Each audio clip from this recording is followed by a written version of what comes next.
Huwag mong dungisan ang sahig ko ng marumi mong kamay, hampas lupa.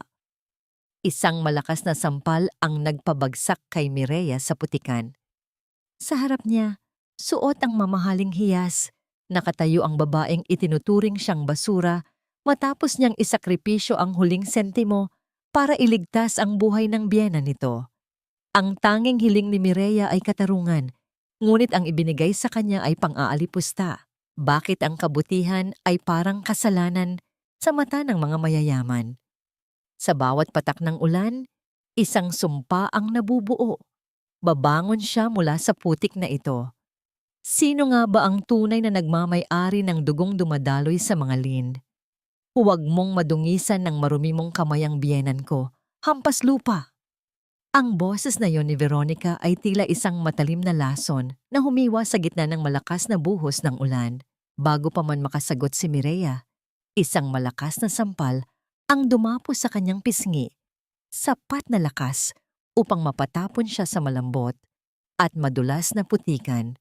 Ang sakit na naramdaman niya ay hindi lamang nanggaling sa hapdi ng balat, kundi sa mismong kaibuturan ng kanyang pagkatao na tila tinapakan at dinurog ng mga mamahaling sapatos na suot ng babaeng nasa harap niya.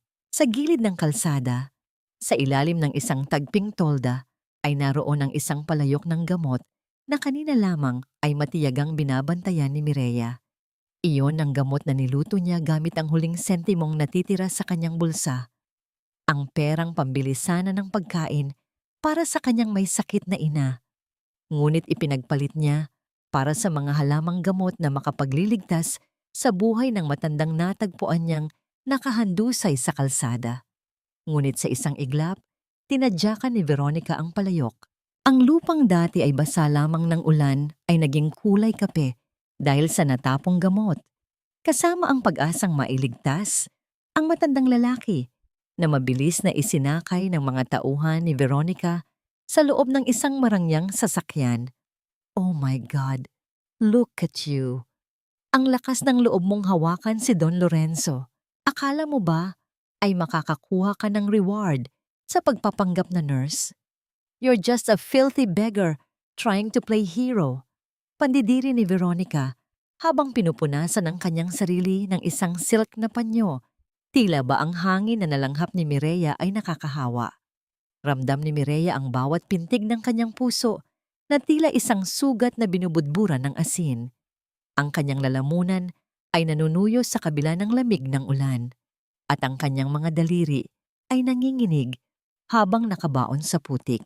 Gusto niyang sumigaw. Gusto niyang sabihing ang gamot na yon ang tanging paraan para hindi lumala ang atake sa puso ng matanda. Ngunit ang tanging lumabas sa kanyang mga labi ay isang gumaralgal na hininga.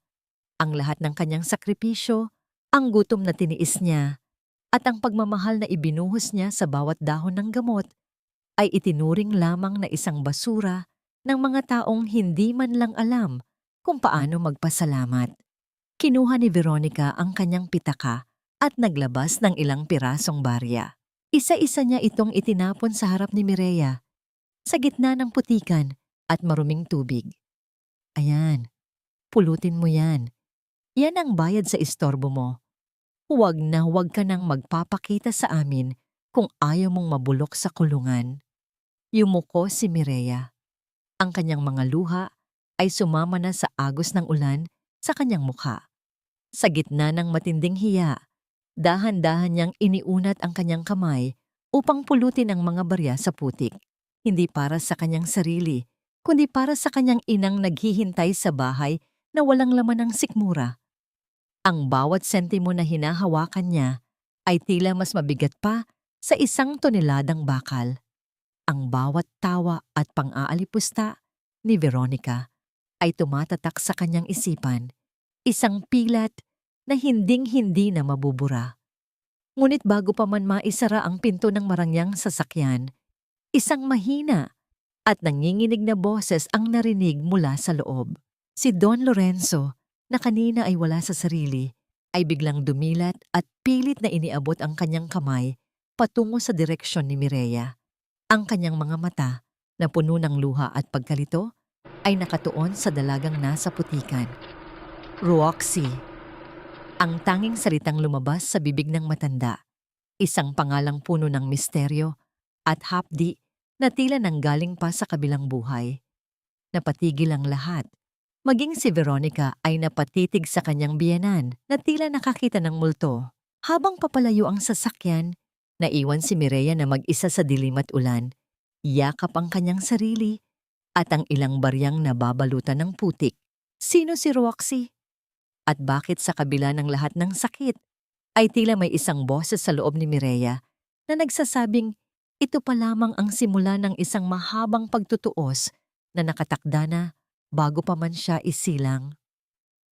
Tumayo si Mireya, ang kanyang paningin ay nanlalabo. Ngunit ang kanyang puso ay nagsisimulang mag-alab sa isang uri ng galit na hinaluan ng determinasyon. Ang bawat patak ng ulan sa kanyang balat ay tila nagiginging isang panunumpa.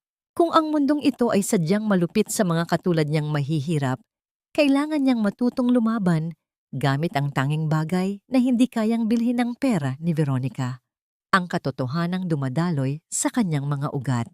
Magagawa pa kaya niyang patawarin ang mga taong kumuha ng lahat sa kanya? O ang pangalang Roxy ang magiging mitya ng pagguho ng toreng ginto ng mga lin? Ang malamig na sahig na gawa sa mamahaling marmol ay tila nanunuot hanggang sa mga buto ni Mireya habang siya ay nakatayo sa gitna ng malawak at marangyang bulwagan ng mansyon ng mga lin. Ilang oras pa lamang ang nakalilipas mula nang siya ay iwan sa gitna ng putikan at ulan. Ngunit heto siya ngayon, sa pilitang ipinasundo dahil sa walang tigil na paghahanap at pagwawala ni Don Lorenzo sa ospital. Ang mga matataas na kisame na may mga nakabiting kristal na ilawan ay tila nagpapaliit sa kanyang pagkatao. Ang bawat sulok ng bahay ay sumisigaw ng yaman at kapangyarihan, subalit para sa kanya, ang hangin sa loob nito ay siksik at nakakasakal, tila isang gintong hawla na walang pintuan palabas. Isang matalim na tingin ang sumalubong sa kanya mula sa itaas ng grandiosong hagdanan. Bumaba si Veronica, suot ang isang eleganteng kasuotan sa gabi na sumasayad sa sahig. Ang kanyang bawat hakbang ay may dalang panggigipit at awtoridad. Huminto ang ginang-ilang pulgada mula kay Mireya, pinasadahan ng mapanlait na tingin ang basang-basa at marungis na damit ng dalaga. "You should be on your knees thanking me, Mireya." Malamig na sambit ni Veronica. Ang kanyang boses ay walang bahid ng awa. "Kung hindi lang nagpupumilit ang biyenan ko na makita ang mukha mo, hindi ko dudumihan ang sasakyan ko para balikan ang isang basurerang tulad mo. Remember this, kinupkop ka namin. Binigyan kita ng bubong na masisilungan para hindi ka mamatay sa lamig sa labas. Kaya magkaroon ka naman ng konting utang na loob. Dito, katulong ka. Wala kang karapatang magsalita. Wala kang karapatang magreklamo. You are nothing but dirt on my carpet." Mariing nakatikom ang mga labi ni Mireya. Ang kanyang mga kuko ay nakabaon sa kanyang sariling palad upang pigilan ang panginginig ng kanyang katawan. Gusto niyang isumbat na wala siyang hinihinging limos, na ang tanging nais niya ay makauwi sa kanyang ina. Ngunit alam niyang ang mga taong tulad ni Veronica ay hindi nakakaintindi ng katwiran mula sa mga walang pera. Nilunok niya ang lahat ng pait, ibinaon ang kanyang dangal sa pinakailalim ng kanyang puso. Dahil sa mga oras na ito, ang kanyang pananahimik, ang tanging kalasag niya laban sa kalupitan ng mundo. Habang nananatiling nakayuko si Mireya, isang matangkad na lalaki ang lumapit mula sa pasilyo. Si Gabriel, ang tagapagmana ng pamilya Lin. Ang kanyang mukha ay inukit ng perpeksyon, subalit ang kanyang mga mata ay kasing lamig ng yelo. Tiningnan niya si Mireya mula ulo hanggang paa, tila sinusuri ang isang sirang kagamitan na nakaharang sa kanyang daraanan. "Ma'am, who is this beggar?" tanong ni Gabriel. Ang tono ay puno ng pagkairita. "Bakit nagpapapasok kayo ng ganitong klaseng tao sa mansyon? Make sure she doesn't steal anything. Alam mo naman ang mga ganyang uri, isang lingon mo lang may nawawala na. Ang mga salitang iyon ay tila mga punyal na tumagos sa dibdib ni Mireya. Ang malamig na pag-iinsulto ni Gabriel ay mas masakit pa kaysa sa sampal ni Veronica. Tiningnan niya ng tuwid ang binata. Ang kanyang mga mata ay nag-aapoy sa pinipigilang luha at pagkadismaya. Hindi siya magnanakaw. Siya ay isang manggagamot na nag-alay ng huling yaman upang magdugtong ng buhay. Ngunit sa mundong ito, ang katotohanan ay madaling tabunan ng mamahaling damit at apelyidong tanyag. Iniwas ni Gabriel ang kanyang paningin. Tila nandidiri at tuluyang naglakad palayo na hindi man lang hinihintay ang sagot ng dalaga. Pagsapit ng madaling araw, nang tulog na ang lahat at ang buong mansyon ay nababalot sa malalim na katahimikan, hindi dinalaw ng antok si Mireya. Ang pag-aalala niya sa kalagayan ni Don Lorenzo na nakaratay sa kanyang silid ay patuloy na gumagambala sa kanyang isipan bilang isang taong may kaalaman sa panggagamot. Dahan-dahan siyang naglakad sa madilim na pasilyo, umiiwas na makalikha ng anumang ingay na magpapagising sa mga tao sa bahay. Nang malapit na siya sa silid ng matanda, napansin niya ang isang bahagyang nakaawang na pinto kung saan nagmumula ang isang malamlam na ilaw. Sumilip si Mireya sa maliit na siwang. Sa loob, nakita niya si Veronica na nakatayo sa harap ng isang mesa. Naghahanda ng tsaa para sa bayan. Subalit, ang pagpintig ng puso ni Mireya ay biglang bumilis nang makita niyang kumuha si Veronica ng isang maliit na bote mula sa bulsa ng kanyang roba. Nang walang anumang pag-aalinlangan, ibinuhos ng ginang ang isang kakaibang madilim na likido mula sa bote papunta sa umuusok na tasa ng tsaa. Ang kamay ni Veronica ay napakatahimik at sanay na sanay. Tila ginagawa na niya ito ng paulit-ulit. Halos hindi makahinga si Mireya. Ang kanyang mga mata ay nanlaki sa matinding takot at gulat. Ang sakit ni Don Lorenzo, ang biglaang paghina ng katawan nito, ang lahat ng ito ay hindi dahil sa katandaan. Ito ay isang sadyang pagpatay na dahan-dahang isinasagawa sa loob ng sarili nitong pamamahay. Habang pinagmamasdan niya si Veronica na dahan-dahang naglalakad patungo sa kama ng walang kalaban-laban na matanda, dala ang may lason na tsaa, isang nakakabinging katanungan ang bumalot sa isipan ni Mireya. Ilalantad ba niya ang sarili sa panganib upang iligtas ang lalaking nag-uugnay sa kanya sa pangalang Roxy? O magbubulag-bulagan siya upang mailigtas ang sarili niyang buhay? Ang matapang at mapait na amoy ng natirang tsaa sa porselanang tasa ay tila nanunuot sa ilong ni Mireya habang nililinis niya ang maliit na mesa sa tabi ng kama ni Don Lorenzo. Ang matanda ay mahimbing na natutulog, ngunit ang pamumutla ng mukha nito at ang mababaw nitong paghinga ay sapat na upang mag-iwan ng kaba sa dibdib ng dalaga. Dahan-dahan niyang inilapit ang tasa sa kanyang mukha upang masuri ang natirang likido. Bilang isang taong lumaki sa pagbabayo ng mga halamang gamot, hindi maaring magkamali ang kanyang pandama. Ang amoy na yon ay hindi nagmumula sa isang halamang nagbibigay ng lakas. Ito ay katas ng isang uri ng ligaw na ugat na kapag ininom ng patingi-tingi ay unti-unting pipigil sa pagdaloy ng dugo patungo sa puso. Ang panginginig ng kanyang mga daliri ay nagbabadyang mabitawan niya ang tasa. Patunay na ang karumaldumal na gawaing nasaksihan niya kagabi mula kay Veronica ay isang nakakikilabot na katotohanan. Habang maingat niyang ibinabalik ang tasa sa tray, naramdaman niya ang presensya ng isang tao sa likuran niya. Si Aling Sela, ang pinakamatandang katiwala ng pamilya Lin, na may hawak na malinis na tuwalya. Ang mga mata ng matandang babae ay kakikitaan ng labis na pagod at kalungkutan na tila bapasan nito ang lahat ng lihim ng mansyon. Tiningnan nito si Mireya ng may pinaghalong awa at pag-aalala. Napansin ang pamumutla ng dalaga. Hija, huwag mong masyadong titigan ang kadiliman sa bahay na ito kung ayaw mong lamunin ka nito ng buhay. Mahinang paalala ni Aling Sela habang inaayos ang kumot ni Don Lorenzo. Matagal na akong nagsisilbi rito. Ang pamilyang ito ay nag-uumapaw sa ginto, pero matagal na silang naubusan ng kaluluwa. Mula nang pumasok si Ma'am Veronica sa buhay ng Don, unti-unting nawala ang sigla ng pamilya. Kaya kung ako sa'yo, magtrabaho ka lang, yumuko ka, at wag na wag kang makikialam sa mga bagay na hindi mo dapat makita. Ang mga salitang iyon ay nag-iwan ng mabigat na bato sa lalamunan ni Mireya. Nais niyang sabihin sa matanda ang tungkol sa lason, ngunit pinigilan niya ang kanyang sarili.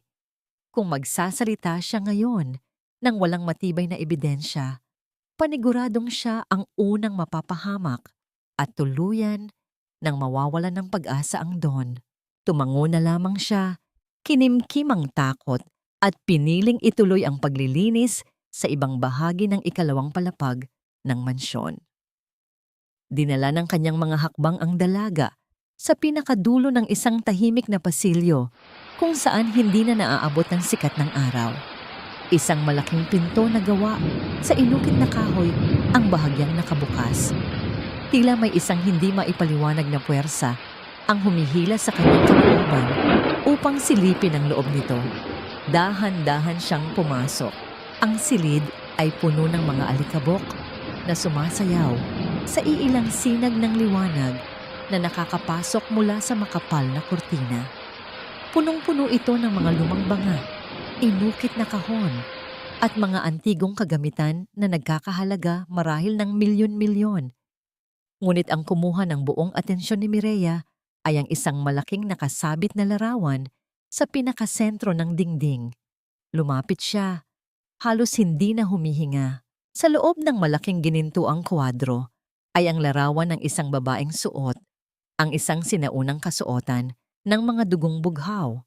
Ang tindig nito ay puno ng tapang at dangal, ngunit ang mga mata nito ay naglalaman ng isang pamilyar at malalim na kalungkutan. Nang magtagpo ang kanilang mga paningin, tila tumigil ang pag-ikot ng mundo ni Mireya. Ang mukha ng babae sa painting ay eksaktong kopya ng kanyang sariling mukha. Ang hugis ng panga, ang arko ng kilay, maging ang pait sa mga labi ay tila nananalamin sa kanyang pagkatao. Sa ibaba ng kwadro ay may nakaukit na ginintuang pangalan, Lynn Ruoxi. Ang mga alaala ng gabing tinawag siya ni Don Lorenzo sa pangalang ito ay nagbalik sa kanyang isipan. Ang pakiramdam ng labis na pananabik at bigat sa dibdib ay sabay na umatake sa kanya. Bakit kamukhang-kamukha niya ang babaeng nagtatag ng pamilyang ito?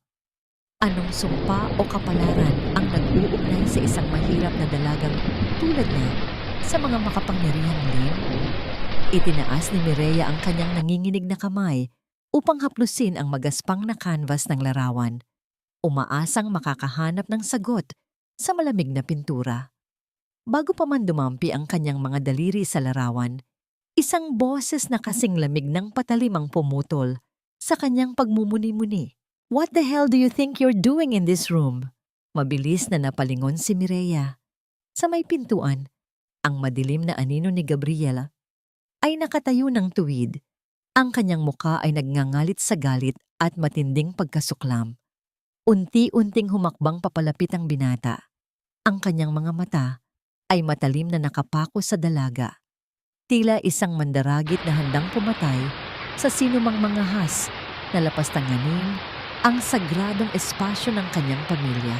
Ang dibdib ni Mireya ay mabilis na nag-umpisang magtaas-baba dahil sa matinding kaba habang ang nag-aapoy na paningin ni Gabriel ay nagbabadyang magdulot ng panibagong sakuna sa kanyang buhay. Ang mariing pagkakahawak ni Gabriel sa braso ni Mireya ay nagdulot ng panandaliang pamamanhid sa kanyang laman. Ang talim ng tingin ng binata ay tila kayang humiwa sa kanyang kaluluwa, puno ng pagdududa at pagkasuklam na walang anumang basehan kundi ang kanyang marungis na pinagmulan. Pilit na binabawi ni Mireya ang kanyang braso, ngunit mas lalo lamang humigpit ang hawak ni Gabriel. Tila pinaparusahan siya sa pagtapak sa isang sagradong lugar na hindi nababagay sa isang tulad niya. "I am warning you, Mireya."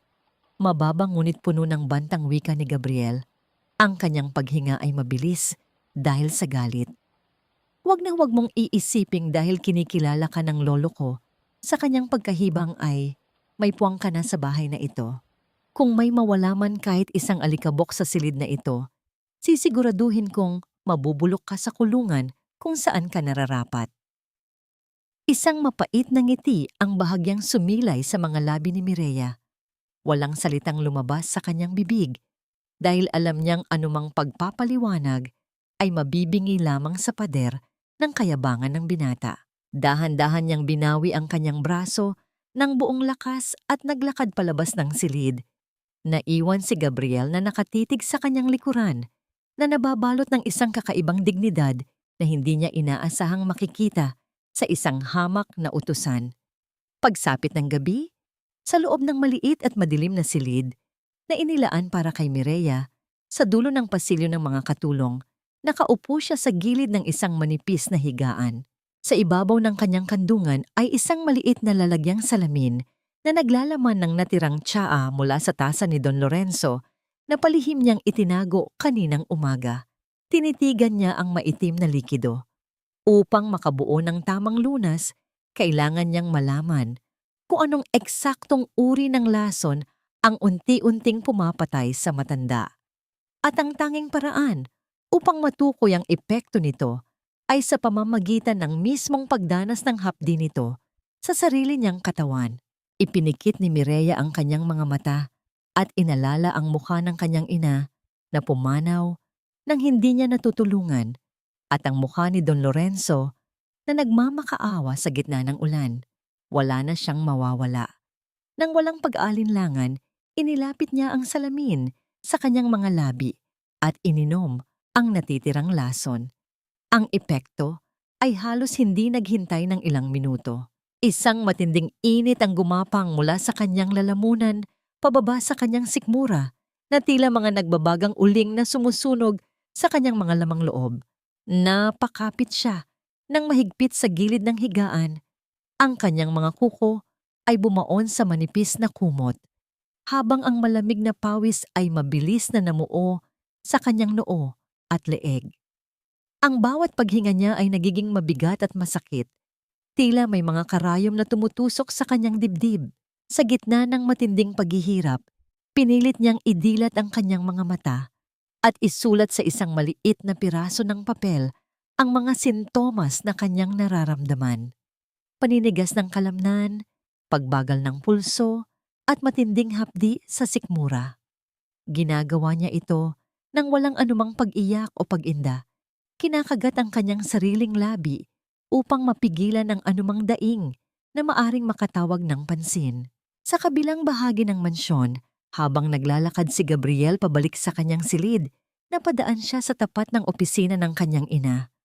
Bahagyang nakabukas ang pinto at narinig niya ang boses ni Veronica na nakikipag-usap sa telepono. "Make sure the transfer papers are ready by tomorrow, Severino," pabulong na utos ni Veronica. Ang tono ay may halong pagmamadali at pananabik. "The old man is getting weaker. Hindi na aabuti ng isang linggo. Babagsak na ng tuluyan ang katawan niya. Once he signs the general power of attorney, hawak na natin ang buong kumpanya bago pa makialam si Gabriel." Huminto ang paghakbang ni Gabriel. Isang malamig na kaba ang biglang bumalot sa kanyang buong pagkatao. Ang kanyang sariling ina ay pinag-uusapan ang nalalapit na kamatayan ng kanyang lolo nang may ngiti sa mga labi. Na tila isa lamang itong transaksyon sa negosyo. Pilit niyang iwinaksi ang masamang kaisipan. Hindi maaaring maging ganoon kasama ang kanyang ina. Pilit niyang pinapaniwala ang kanyang sarili. Ngunit ang binhi ng pagdududa ay tuluyan nang naitanim sa kanyang isipan. Kinabukasan, ang matinding epekto ng lason ay nananatili sa sistema ni Mireya. Ang kanyang buong katawan ay nanlalambot at ang kanyang paningin ay madalas na nagdidilim. Ngunit pinilit niyang bumangon upang gampanan ang kanyang tungkulin. Kailangan niyang kumuha ng mainit na tubig para sa pagpupunas kay Don Lorenzo. Nakahawak siya sa pader habang naglalakad sa mahabang pasilyo. Ang bawat hakbang ay tila pag-akyat sa isang matarik na bundok. Sa kabilang dulo ng pasilyo, lumitaw si Gabriel, nakasuot ng formal na damit papunta sana sa kumpanya. Nakita niya ang paggiwang-giwang ni Mireya. Ang kanyang mga kilay ay nagsalubong. Inisip na naman na isa lamang itong pag-arte ng dalaga upang makakuha ng atensyon. Ano na naman bang drama ito, Mireya? Wala akong oras para sa mga pag-iinarte mo. Malamig na bungad ni Gabriel habang naglalakad palapit. Ngunit bago pa man makasagot si Mireya, ang natitirang lakas sa kanyang mga binti ay tuluyan ng naglaho. Ang kanyang paningin ay umikot at ang mundo ay biglang naging itim. Ang kanyang katawan ay nawalan ng balanse at bumagsak sa malamig na sahig nang walang anumang kalaban-laban. Napatigil si Gabriel na wala ang inis sa kanyang mukha at napalitan ng matinding gulat nang makita niyang hindi na gumagalaw ang dalaga. Mabilis siyang lumuhod sa tabi nito, balak sanang yugyugin ang balikat ni Mireya upang gisingin ito. Ngunit nang ibaling niya ang mukha ng dalaga, natigilan siya. Mula sa gilid ng maputlang labi ni Mireya, isang manipis na linya ng matingkad na pulang dugo ang dahan-dahang umaagos pababa sa kanyang baba. Isang tahimik na patunay ng matinding sakit na matagal na nitong itinatago mula sa kanilang lahat. Ang malamig at matigas na sahig ay tila naging isang malambot na ulap habang ang kamalayan ni Mireya ay unti-unting nilalamon ng kadiliman. Sa kanyang isipan, naririnig niya ang malabong boses ni Gabriel na tila sumisigaw ng pangalan niya. Isang tunog na hindi niya inasahang maglalaman ng pag-aalala. Ngunit bago pa man niya tuluyang maintindihan ang nangyayari, ang lahat ay naglaho. Nang muling bumukas ang kanyang mga mata, isang pamilyar at masangsang na amoy ng disinfektante at mamahaling pabango ang sumalubong sa kanya. Wala siya sa madilim at malamig na silid ng mga katulong. Nakahiga siya sa isang malambot na kama sa isa sa mga bakanting kwarto para sa mga bisita ng mansyon. Sa tabi ng kama ay nakatayo si Dr. Tomas Vergara, ang personal na doktor ng pamilya Lin, habang inaayos ang isang maliit na tubong swero na nakakabit sa kanyang braso. Mabuti naman at nagising ka na, mahinang wika ng doktor. Ang mga mata nito sa ilalim ng makapal na salamin ay puno ng seryosong pag-uusisa.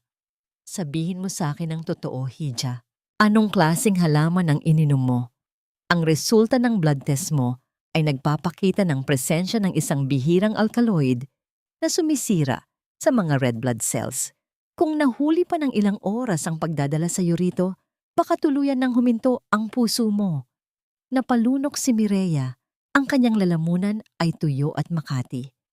Gusto niyang sabihin sa doktor ang totoo, na ang lason ay galing sa tiyaan ng matandang Don, ngunit ang kanyang paningin ay nahagip ang pinto na bahagyang nakaawang. Sa labas ng silid, nakatayo si Veronica. Ang mukha ay isang perpektong maskara ng pag-aalala, ngunit ang matalim na tingin na ipinupukol nito sa kanya ay isang malinaw na banta ng kamatayan. Hindi ko po alam, Doc. Mahinang sagot ni Mireya, iniiwas ang kanyang paningin. Siguro po ay nalipasan lang ako ng gutom o may nakain akong panis na tira-tira sa kusina. Bumuntong hininga si Dr. Tomas. Halatang hindi kumbinsido, ngunit pinili na lamang nitong huwag nang magtanong. Nang lumabas ang doktor, pumasok si Veronica. Ang ginang ay naglakad ng dahan-dahan. Ang bawat pagbagsak ng takong ng kanyang sapatos sa sahig ay tila naghuhudyat ng panganib. Tumigil siya sa gilid ng kama at yumuko. Ang muka ay ilang pulgada lamang mula kay Mireya. I don't know what kind of cheap trick you're trying to pull, you little rat. Bulong ni Veronica. Ang boses ay matigas at puno ng puot na hindi maririnig ng sino man sa labas ng silid. Kung inaakala mong mapapaikot mo si Gabriel sa pamamagitan ng pagpapanggap na may sakit ka, nagkakamali ka. Wala kang halaga sa pamilyang ito. Pagkatapos ng araw na ito, ibabalik kita sa lungga mo kung saan ka nararapat. Hindi sumagot si Mireya. Tinitigan niya lamang ang ginang. Tinitiis ang matinding kirot sa kanyang ulo at sikmura. Ang pananahimik niya ay tila mas lalong nagpagalit kay Veronica. na mabilis na tumalikod at padabog na lumabas ng silid. Sa kabilang dako, sa loob ng aklatan, nakatayo si Gabriel sa harap ng isang malaking bintana.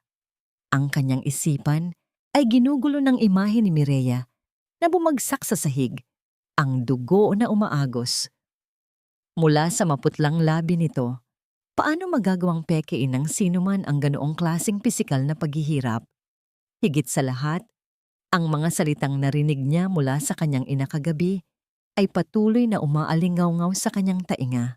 Ang pagdududa ay tuluyan ng umusbong at nagsisimulang lumikha ng isang malaking bitak sa pundasyon ng kanyang tiwala sa sariling pamilya.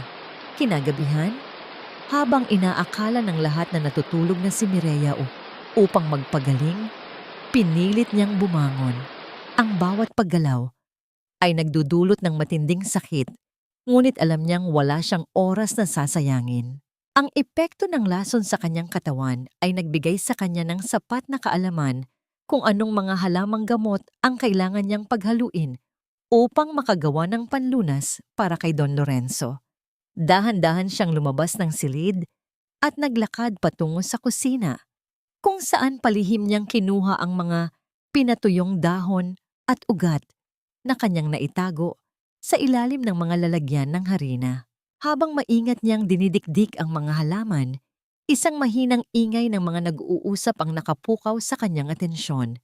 Nagmumula ito sa maliit na balkonahe sa labas ng kusina. Maingat siyang sumilip sa siwang ng pinto. Sa ilalim ng malamlam na liwanag ng buwan, nakita niya si Veronica na nakikipag-usap kay Severino Ko, ang dayuhang negosyante na madalas bumisita sa mansyon. "The old man is tougher than I thought," reklamo ni Veronica. Ang hawak na baso ng alak ay nanginginig sa inis. "Pero hindi na magtatagal. The formula you gave me is working perfectly. Walang doktor ang makakapansin dahil mukhang natural na pagkasira ng mga organo dahil sa katandaan. As soon as the papers are signed tomorrow, I want the initial payment transferred to my offshore account." Ngumiti si Severino, isang ngiti na puno ng kasakiman. "Huwag kang mag-alala, Veronica. Ang mga koleksyon ng mga antigo ng mga lin ang magpapayaman sa atin ng higit pa sa inaasahan mo. Tiyakin mo lang na hindi makikialam ang asong ulong mong anak at ang basurerang pinulit niya." Ang bawat salita ay tumama kay Mireya tulad ng malalakas na suntok sa sikmura. Ang pinakamalalim na lihim ng mga lin ay nakahain ngayon sa kanyang harapan. Hindi lamang pera ang habol ni Veronica, kundi ang pagpuksa sa buong kasaysayan at dangal ng pamilya. Napahawak si Mireya sa kanyang dibdib, sinusubukang pakalmahin ang malakas na pagpintig ng kanyang puso. Kung kanina ay sarili lamang niya ang iniisip niya, ngayon ay alam niyang nakasalalay sa kanya ang kinabukasan ng isang buong angkan.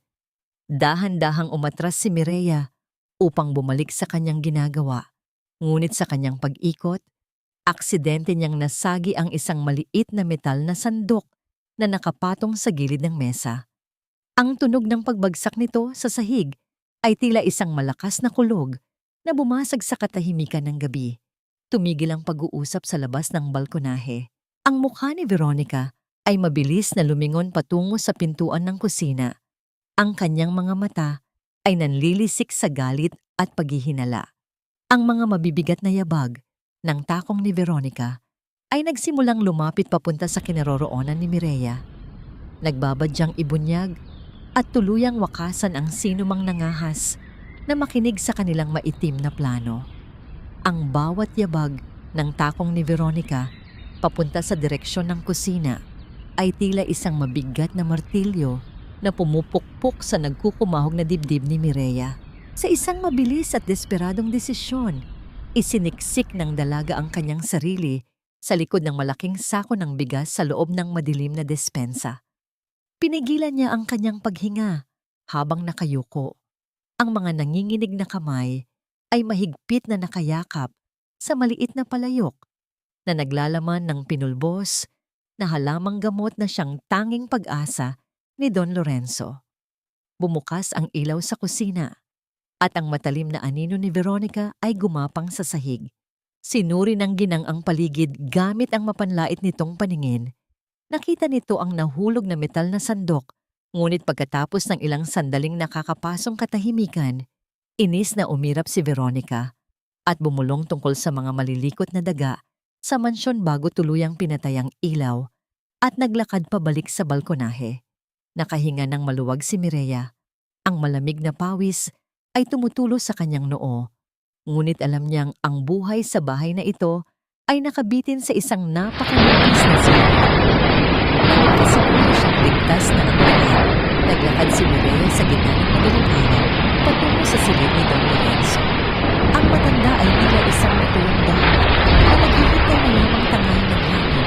Ang mukha ay putla dahil sa unti-unting pagkakasal.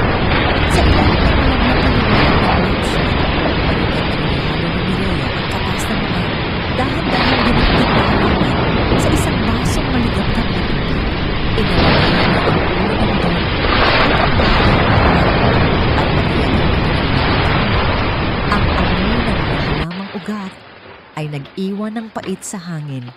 Ngunit para kay Mireya, ito ang amoy ng pag-asa. Habang pinupunasan niya ang pawis ng matanda, isang tahimik na panalangin ang namutawi sa kanyang mga labi. Ipinangako niya sa sarili na hindi niya hahayaang mapunta sa kamay ng kasamaan ang pamilyang iningatan ng kanyang mga ninuno. Pagsikat ng araw, isang malaking kaguluhan ng pagtataka ang bumalot sa silid ng matanda. Nakatayo si Dr. Tomas sa tabi ng monitor. Ang mga mata sa ilalim ng makapal na salamin ay nanlalaki sa gulat. Ang kaninang nag-aagaw buhay na pasyente ay nagpapakita ngayon ng malakas at normal na pagpintig ng puso. Tila isang himala ang nangyari sa loob lamang ng ilang oras. Ipinaliwanag ng doktor kay Gabriel at Veronica na hindi niya maintindihan kung paano biglang luminis ang dugo ng matanda at bumalik ang sigla nito. Sa isang sulok, nakatayo si Veronica. Ang mukha nito ay isang perpektong larawan ng pekeng kagalakan at pasasalamat sa doktor. Subalit kung titingnan ng maigi, ang kanyang mga kuko ay nakabaon na sa sarili nitong palad dahil sa matinding pagkabigo at galit na hindi matuloy-tuloy ang inaasam nitong pagkamatay ng biyanan. Sa kabilang banda, napansin ni Gabriel ang kakaibang katahimikan ni Mireya na nasa gilid lamang at nagliligpit ng mga ginamit na tuwalya. Imbes na magmukhang masaya, ang dalaga ay tila binawian ng sariling buhay. Ang mukha nito ay namumutla at ang mga galaw ay mabagal at hirap na hirap. Hindi maiwasan ni Gabriel na makaramdam ng isang kakaibang kirot sa dibdib. Bakit sa tuwing nakakaramdam ng ginhawa ang kanyang lolo, ay tila si Mireya naman ang sumasalo ng sakit nito? Isang katanungang nagsimulang bumura sa kanyang dating panghahamak sa pagkatao ng dalaga. Tanghali na nang payagan si Mireya na bumalik sa kanyang maliit na silid sa dulo ng pasilyo ng mga katulong upang magpahinga kahit ilang sandali. Ang kanyang katawan ay nanginginig pa rin sa natitirang epekto ng lasong sinubukan niya sa sarili. At ang nais lamang niya ay maipikit ang kanyang mga mata. Ngunit pagbukas niya ng pinto, isang magulong tanawin ang sumalubong sa kanya. Ang kanyang manipis na kutsyon ay nakabagsak sa sahig. Ang kanyang mga kakaunting damit at kagamitan ay malupit na ikinalat at pinunit. Sa gitna ng kawasakang yon, nakatayo si Veronica. Ang mukha ay nagangalit sa tagumpay at kasamaan. Sa kanang kamay ng ginang ay mahigpit nitong hawak ang isang maliit na supot ng telang, naglalaman ng mga natitirang pinatuyong dahon at ugat na palihim na itinago ni Mireya sa ilalim ng kanyang unan. Itinaas ni Veronica ang supot sa ere. Ang mga mata nito ay nalilisik na parang isang demonyong nakahanap ng bagong biktima. I knew it. Alam ko na kung bakit biglang nagbabago ang kondisyon ng biyenan ko at kung bakit ka nagkukunwaring may sakit. Mariing panunumbat ni Veronica. Ang boses ay sadyang nilakasan upang marinig ng mga nagdadaang utusan sa labas ng pasilyo. Tinitigan niya si Mireya ng may pandidiri mula ulo hanggang paa. Isa kang mangkukulam, Mireya. You are poisoning this household gamit ang mga basurang damo na ito para kapag namatay ang matanda, ikaw ang magmumukhang inosente at biktima. How dare you bring your filthy witchcraft into my house? Natigilan si Mireya. Ang kanyang mga tuhod ay nanghihina, ngunit pinilit niyang tumayo ng tuwid. Sa harap ng gawa-gawang akusasyon ni Veronica, naiipit siya sa isang patibong na walang lusot. Kung aaminin niyang gamot iyon, tatanungin siya kung para saan, at malalantad ang paglason ni Veronica na wala pa siyang sapat na ebidensya upang patunayan. Paano niya ipagtatanggol ang sarili nang hindi inilalagay sa bingit ng kamatayan ang lalaking nag-iisang nagmamalasakit sa kanya sa bahay na yon? Ang malupit na akusasyon ni Veronica ay tila isang laso na mabilis kumalat sa buong pasilyo, umaakit sa mga mapanuring tingin ng mga katulong na nagtipon sa di kalayuan. Ang mga mapanlait na bulungan ng mga taong nakapaligid ay nagpabigat sa hanging nilalanghap ni Mireya. Sa gitna ng kaguluhang iyon, humawi ang mga nag-uusyosong utusan upang magbigay daan sa isang matangkad at pamilyar na figura. Dumating si Gabriel. Ang mukha ay isang malamig na maskara ng awtoridad, subalit ang pagkunot ng kanyang noo ay nagpapahiwatig ng malalim na pagkalito.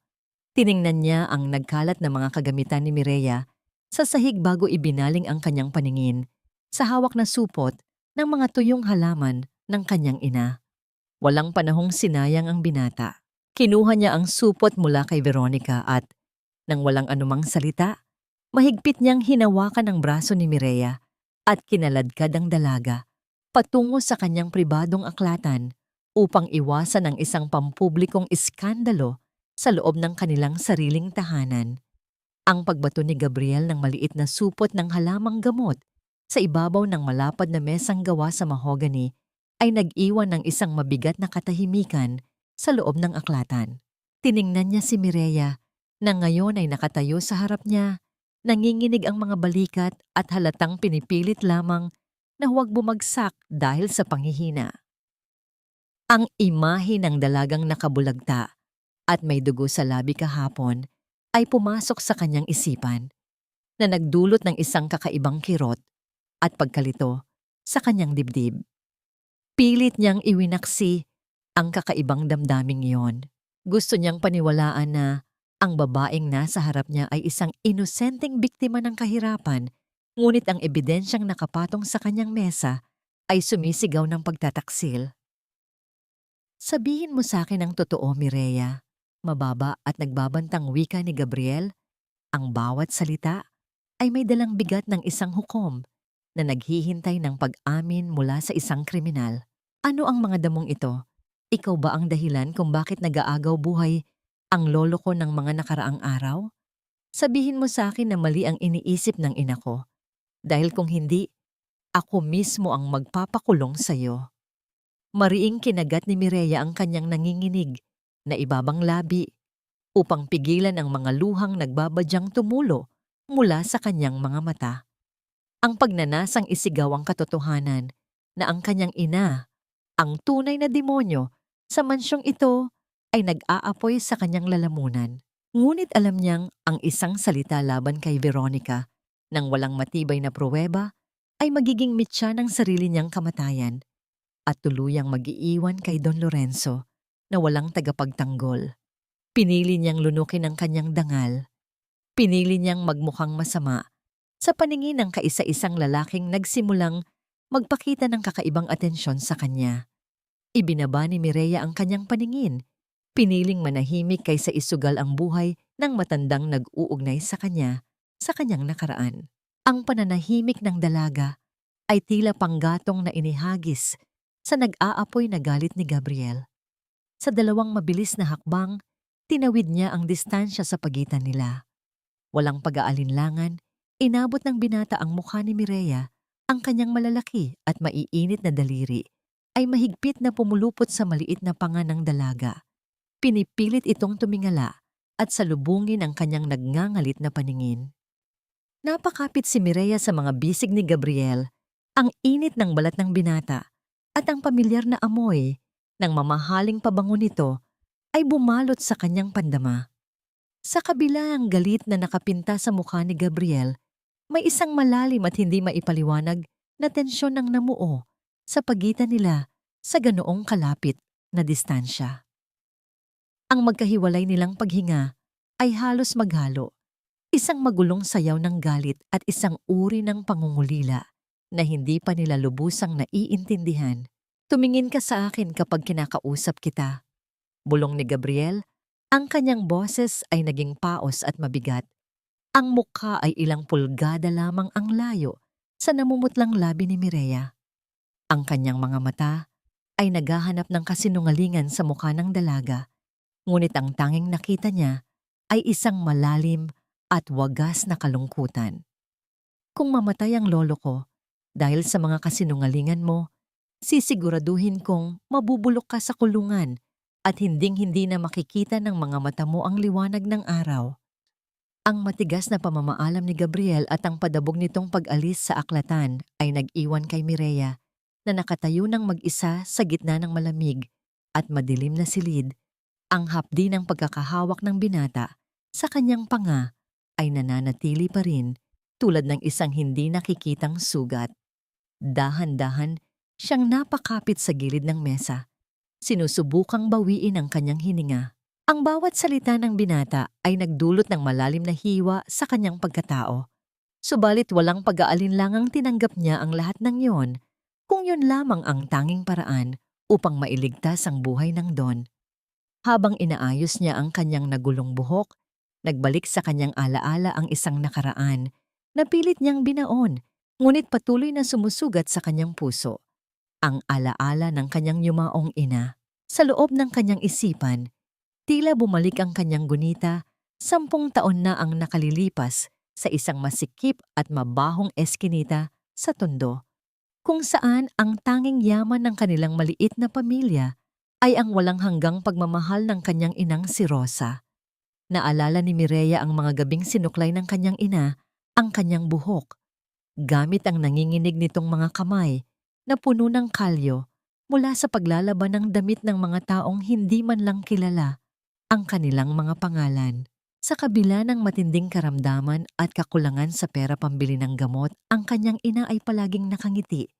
Laging nagsasabi na ang tunay na yaman ng isang tao ay ang kanyang dangal at ang kakayahang magpatawad. Ngunit ang dangal at pagpapatawad ay hindi nakapagligtas sa buhay nito nang ipagkait ng pamilyang pinagsilbihan nito ang kakarampot na tulong na hinihingi nila. At namatay itong walang ibang naiwan kundi ang isang lumang kwintas na gawa sa mumurahing beads na hanggang ngayon ay palihim na itinatago ni Mireya. Nabalik lamang ang diwa ni Mireya sa kasalukuyan nang maramdaman niya ang isang mahinang tapik sa kanyang balikat. Paglingon niya, nakita niya si Aling Sela, ang matandang katiwala, na may hawak na isang maliit at lumang sobre na medyo naninilaw na ang kulay. Ang mukha ng matanda ay kakikitaan ng matinding pag-aalala at pag-aalinlangan. Tiningnan muna nito ang paligid, kung may ibang nakakakita, bago inilagay ang sobre sa mga palad ni Mireya. Ang mga kamay ng matanda ay magaspang, ngunit puno ng pag-iingat. Natagpuan ko ito kagabi habang nililinis ko ang lumang aparador ng Lolo Lorenzo mo, bago pa siya atakihin sa puso noong nakaraang linggo. Pabulong na wika ni Aling Sela, ang boses ay nanginginig sa takot. Nakapangalan ito sa iyo, Mireya. Hindi ko alam kung bakit alam niya ang pangalan mo bago pa man kayo magkita sa labas ng mansyon noong gabing iyon. Pakiusap, basahin mo ito ng lihim at huwag mong hayaang makita ito ni Ma'am Veronica, dahil siguradong magdudulot ito ng malaking panganib sa buhay mo.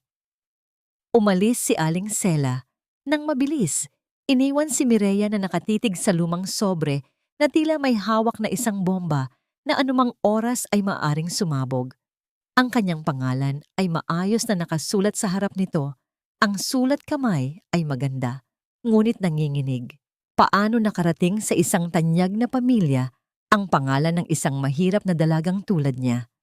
Ang kaba sa kanyang dibdib ay dumoble, Ngunit ang pagkauhaw sa katotohanan ay mas nanaig. Maingat niyang binuksan ang sobre at kinuha ang isang pirasong papel na nakatiklop sa loob. Habang binabasa ni Mireya ang mga unang salita, ang bawat letra ay tila naging isang matalas na karayom na tumutusok sa kanyang mga mata. Sa sulat na yon, inilalahad ni Don Lorenzo ang isang nakakagulat na lihim mula sa nakaraan na ang kanyang inang si Rosa na umalis sa mansyong ito maraming taon na ang nakalilipas dahil sa isang walang awang pagpapalayas na pinamunuan ni Veronica ay hindi isang hamak na utusan lamang. Ang sulat ay patunay na si Rosa ay ang anak sa labas ng nakababatang kapatid ni Don Lorenzo at siya, si Mireya, ay ang kaisa-isang tagapagmana ng purong dugong Ruoxi na matagal nang hinahanap ng matanda upang ipasa ang pamumuno ng buong angkan.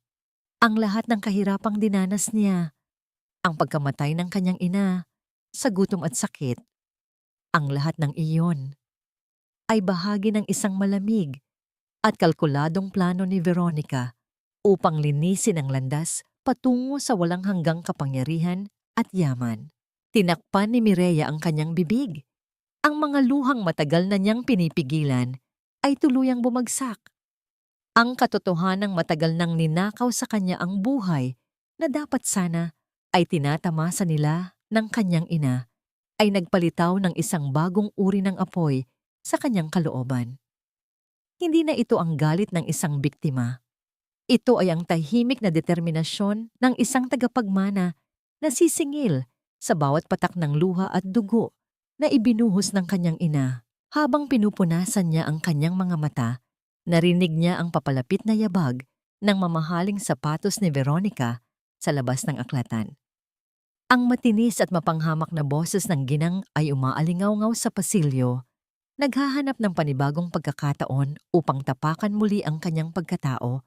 Walang kamalay-malay na ang basurerang lagi nitong inaalipusta ay ngayon ay hawak ang susi sa pagkasira ng buong imperyong ginto ng mga Lin. Ang marahas na pagtulak sa pinto ng silid-aklatan ay bumasag sa katahimikan ng silid, kasabay ng mabilis na pagkukubli ni Mireya sa lumang sobre sa loob ng kanyang suot na manipis na uniforme. Ramdam niya ang magaspang na papel na nakadiit sa kanyang balat. Tila isang nagbabagang uling na nagpapaalala sa kanya ng lahat ng kasinungalingang bumabalot sa mansyong ito. Pumasok si Veronica na may daladalang mapang-aping aura. Ang kanyang mga mata ay nalilisik habang tinitingnan ang tila natitigilang dalaga. Ang bawat hakbang ng ginang sa makintab na sahig ay naglalabas ng tunog ng awtoridad at pagmamalupit, isang babala na sa loob ng bahay na ito, ang kanyang salita, ang siyang batas na dapat sundin ng lahat. Akala ko ba ay malinaw ang utos ko na huwag kang lalabas sa silid mo hanggat hindi kita ipinapatawag? Mariing bulyaw ni Veronica. Ang kanyang boses ay puno ng puot at pandidiri. You look like a thief standing there, Mireya. Ano na naman bang kinuha mo sa silid na ito? O baka naman sinusubukan mo na namang akitin ang anak ko para hindi ka tuluyang mapalayas dito? You are so pathetic. Isang hamak na pulubi na nangangarap na maging bahagi ng pamilyang hinding-hindi tatanggap sa isang tulad mo. Sa unang pagkakataon, hindi yumuko si Mireya ng may takot. Sa halip, dahan-dahan niyang itinaas ang kanyang paningin, pinatitigas ang kanyang kalooban habang tinitiis ang bawat salitang humihiwa sa kanyang dangal. Isang malamig na ngiti ang bahagyang gumuhit sa kanyang mga labi. Isang nangiting hindi nakita ni Veronica dahil sa dilim ng silid. Sumagot si Mireya sa tonong mahinhin ngunit may kalakip na bagong tatag. Isang pagpapanggap na kailangan niyang panindigan upang maisakatuparan ang kanyang plano. Patawad po, Ma'am Veronica. Nais ko lamang pong tiyakin na malinis ang bawat sulok ng mansyon bilang pasasalamat sa inyong pagkupkop sa akin. Mahinahong sagot ni Mireya. Ang bawat salita ay sadyang pinili upang paamuhin ang nagngangalit na ginang. Hinding-hindi ko po makakalimutan ang utang na loob ko sa inyo. Hayaan niyo po akong patunayan ang aking katapatan sa pamamagitan ng pagsunod sa lahat ng nais ninyo. Ang tila pagsuko ni Mireya ay nagbigay ng panandaliang kasiyahan sa gahaman na puso ni Veronica. Inisip ng ginang na tuluyan na niyang nadurog ang espiritu ng dalaga. Hindi niya alam na sa likod ng mga matang yun ay ang isang maingat na pagmamasid sa bawat galaw niya. Nang lisanin ni Veronica ang silid upang makipagkita sa kanyang kasabwat na si Severino ko sa balkonahe, palihim siyang sinundan ni Mireya. Ang dalaga ay naglakad nang walang anumang ingay, tila isang anino na sumasabay sa hangin, hanggang sa marating niya ang siwang ng pinto patungo sa balkonahe. Mula sa kanyang kinaroroonan, narinig ni Mireya ang mahinang tunog ng pag-uumpugan ng mga basong kristal at ang mababang boses ng dalawang taong nagpaplano ng katapusan ng mga lin. Malinaw niyang narinig ang pag-amin ni Veronica tungkol sa pagpapalit ng mga dokumento sa bangko at ang planong pagbebenta ng mga antigong koleksyon na pag-aari ng pamilya. Hawak-hawak ni Mireya ang kanyang maliit na recorder na nakatago sa kanyang bulsa. Ang bawat salitang binibitawan ng mga ito ay nagsisilbing matibay na ebidensya na dudurog sa kaharian ni Veronica. Sa gitna ng kanyang pakikinig, isang kamay ang biglang humawak sa kanyang balikat mula sa likuran. Mabilis na lumingon si Mireya. Ang kanyang puso ay tila gustong tumalon palabas ng kanyang dibdib sa matinding kaba. Sa harap niya ay nakatayo si Gabriel. Ang mga mata ng binata ay hindi na puno ng galit, kundi ng malalim na pagkalito at pag-aalinlangan. Tumingin si Gabriel sa pinto ng balkonahe at pabalik sa mukha ni Mireya. Napansin ang hawak nitong recorder. Ang paghinga ng dalawa ay naghalo sa gitna ng tensyon. Isang sandali kung saan ang katotohanan ay nakabitin sa pagitan ng pagtitiwala at pagtataksil. Bago pa man makapagsalita si Mireya upang magpaliwanag, ang pinto ng balkonahe ay biglang bumukas at ang matalim na paningin ni Veronica ay direktang tumama sa kanilang dalawa. Ang kanyang mukha ay dahan-dahang napalitan ng isang nakakakilabot na hinala na maaring magwakas sa lahat ng pinaghirapan ni Mireya sa loob lamang ng isang saglit. Ang nakakapasong titig ni Veronica ay tila isang malakas na boltahe ng kuryente na dumaloy sa katawan ni Mireya, nagpapanigas sa bawat kalamnan niya sa labis na pagkagulat at takot. Ang malamig na hangin ng gabi na nagmumula sa bukas na pinto ng balkonahe ay lalong nagpadilim sa aura ng ginang na ang mga mata ay nanlilisik habang pinagmamasdan silang dalawa. Ang posisyon ni Gabriel na tila pinoprotektahan si Mireya at ang maliit na recorder na pilit itinatago ng dalaga sa likuran nito ay mga detalyeng hindi nakaligtas sa matalim na paningin ni Veronica. Ang bawat segundo na lumilipas ay tila isang buong taon ng paghihintay ng parusa. Ano ang ginagawa ninyong dalawa rito sa dilim? Tanong ni Veronica. Ang boses nito ay kalmado, ngunit nagtataglay ng nakamamatay na lason. Gabriel, huwag mong sabihin sa akin na hinahayaan mo ang basurerang yan na impluwensyahan ang isip mo. And you, Mireya, ano iyang itinatago mo sa likuran mo? Isang bagay na naman ba na ninakaw mo mula sa mansyong ito? Ang tensyon sa paligid ay sapat na upang sumakal. Ramdam ni Mireya ang mabilis na pagtibok ng kanyang puso na tila gustong pumiglas sa kanyang dibdib. Kung makuha ni Veronica ang recorder, hindi lamang mabubura ang nag-iisa niyang ebidensya laban sa mga kasabwat, kundi malalantad din ang kanyang buong plano na tiyak na magpapabilis sa pagkamatay ni Don Lorenzo. Sa isang desperadong hakbang, pinilit niyang ibuka ang kanyang nanginginig na mga labi upang magdahilan. Ngunit bago pa siya makapagsalita, isang mabigat na kamay ang humawak sa kanyang braso at maingat na inilagay siya sa likuran. Si Gabriel, na may hawak pa ring pagdududa, ay humarap sa kanyang ina. Wala siyang ninakaw, ma'am.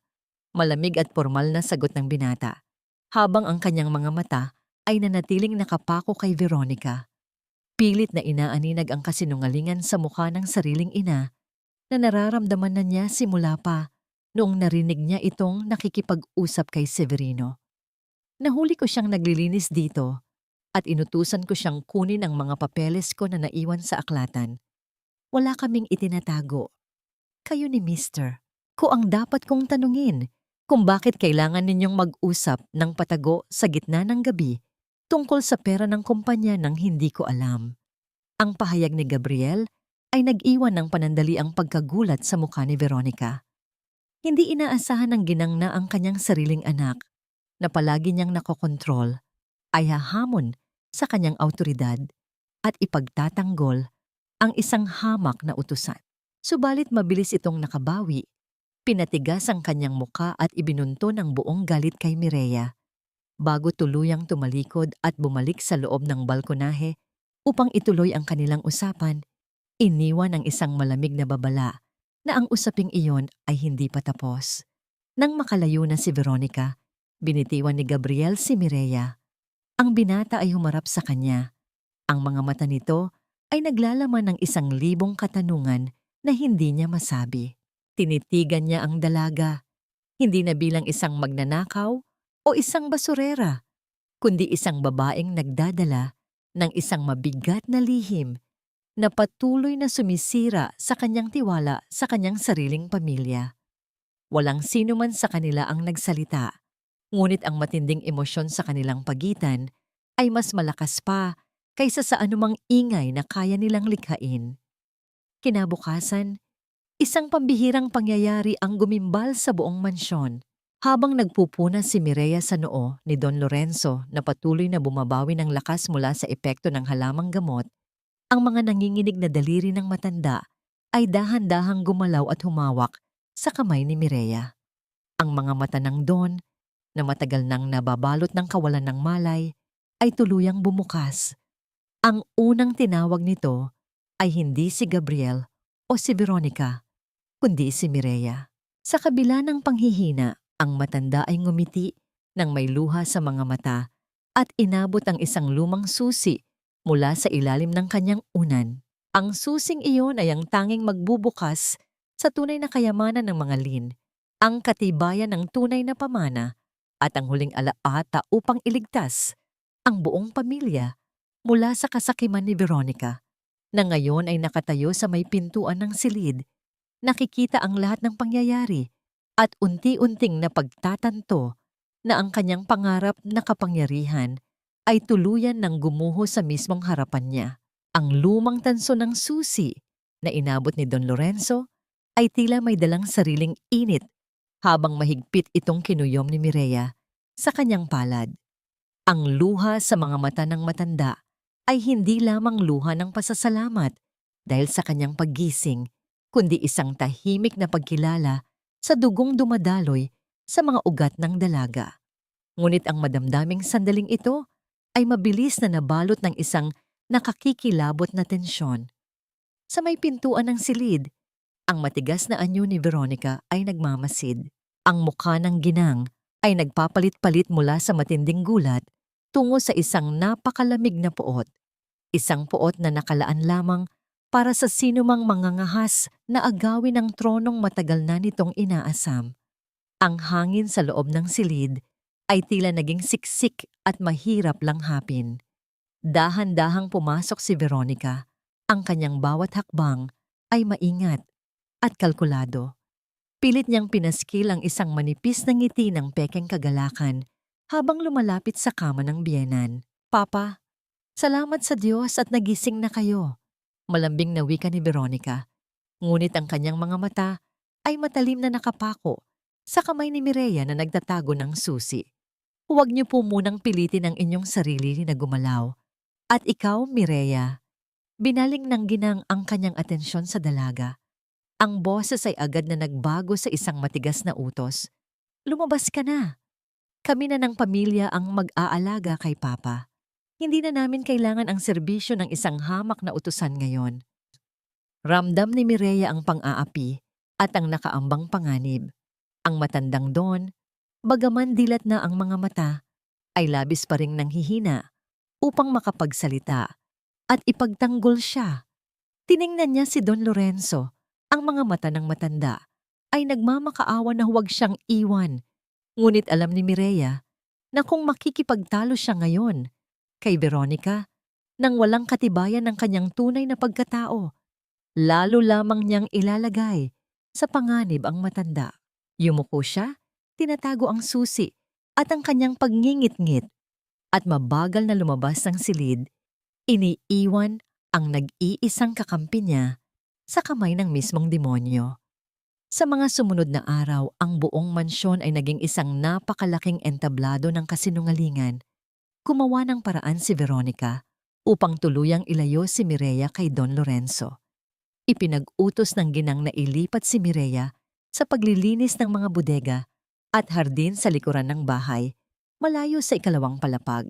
Habang abala ang lahat, palihim na hinanap ni Mireya ang pinto na tumutugma sa lumang susi na ibinigay sa kanya. Ayon sa liham ni Aling Sela, ang tunay na testamento at mga ebidensya ng pagmamay-ari ng mga lin ay nakatago sa isang lihim na silid na matatagpuan sa ilalim ng lumang aklatan. Isang hapon, habang inuutusan siyang maglinis ng aklatan dahil wala si Gabriel, sinamantala ni Mireya ang pagkakataon. Sinundan niya ang mga palatandaan sa sahig na gawa sa kahoy at natagpuan ang isang maliit na uka sa ilalim ng isang mabigat na estante ng mga libro.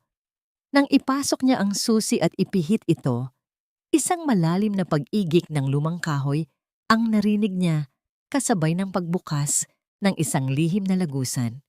Sa loob ay isang maliit na silid na naglalaman ng mga lumang kahon, mga dokumento, at isang malaking baul.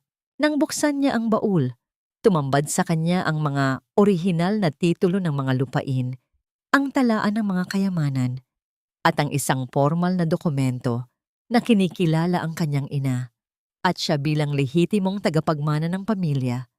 Ngunit ang tagumpay na yon ay hindi nagtagal. Habang hawak niya ang dokumento, isang matinding sakit ang biglang pumitik sa kanyang ulo at paningin. Ang patuloy na pag-inom ng lason at ang puyat sa pag-aalaga kay Don Lorenzo ay unti-unti nang sumisingil sa kanyang katawan. Napahawak siya sa gilid ng baul. Ang kanyang paghinga ay naging mabigat. Kailangan niyang lumabas at itago ang mga dokumento bago siya maabutan. Ngunit bago pa man siya makahakbang, naramdaman niyang may presensyang nakatayo sa may bungad ng lagusan. Umakyat si Mireya mula sa ilalim ng lupa, hawak ang mga dokumento, ngunit ang sumalubong sa kanya ay hindi kaligtasan, kundi ang matatalim ng ngiti ni Veronica at ng kanyang mga tauhan. Nalaman pala ng ginang ang lihim ng susi at hinintay lamang na si Mireya mismo ang magbukas ng taguan para sa kanya. Sa isang iglap, inagaw ng mga tauhan ni Veronica ang mga dokumento mula sa nanginginig na kamay ng dalaga. Salamat sa pagtulong mo sa akin na mahanap ito, Mireya. Malamig na pahayag ni Veronica habang tinitingnan ang papel na matagal na niyang hinahanap para sirain. Ngayong nakuha ko na ang gusto ko, wala ka na talagang silbi. Mga tauhan, ilabas ninyo ang magnanakaw na ito. Tawagin ninyo ang mga pulis. Ipakulong ninyo ang babaeng nagtangkang nakawin ng kayamanan ng mga lin at nagpakain ng lason kay Don Lorenzo. Bago pa man makasigaw si Mireya, malakas na hinawakan siya ng mga tauhan. Pilit siyang isinalampak sa sahig. Ang kanyang mga braso ay mahigpit na pinilipit sa kanyang likuran. Sa mismong bulwagan kung saan siya unang tinapakan, muli siyang pinaluhod sa harap ng altar ng mga ninuno ng pamilyang siya dapat ang nagmamay-ari. Habang nagpupumiglas siya at tinatawag ang pangalan ng kanyang ina at ni Don Lorenzo, pumasok si Gabriel mula sa pangunahing pintuan. Ang kanyang mukha ay puno ng matinding pagkabigla nang makita niya ang kalunos-lunos na kalagayan ni Mireya, na ngayon ay tinatawag ng isang kriminal sa mismong tahanan na sinubukan nitong iligtas. Ang mabibigat na hakbang ni Gabriel papasok sa bulwagan ay tila tumigil sa kalagitnaan. Ang tanawing bumungad sa kanya ay isang larawan ng ganap na kaguluhan na hindi madaling unawain ng kanyang isipan. Sa gitna ng malawak at marangyang espasyo, sa mismong harap ng sagradong altar ng mga ninuno, ay nakaluhod si Mireya. Ang mga braso nito ay mahigpit na hawak ng dalawang tauhan ni Veronica. Ang buhok ay magulo at ang mukha ay namumutla sa matinding pagod at pagkapahiya. Sa di kalayuan, nakatayo ang kanyang ina, si Veronica. Hawak ang mga lumang dokumento. Ang mukha ay naglalaman ng isang perpektong ekspresyon ng pekeng kalungkutan at pagkabigo. "Mom, what is the meaning of this?" Malamig at naguguluhang tanong ni Gabriel.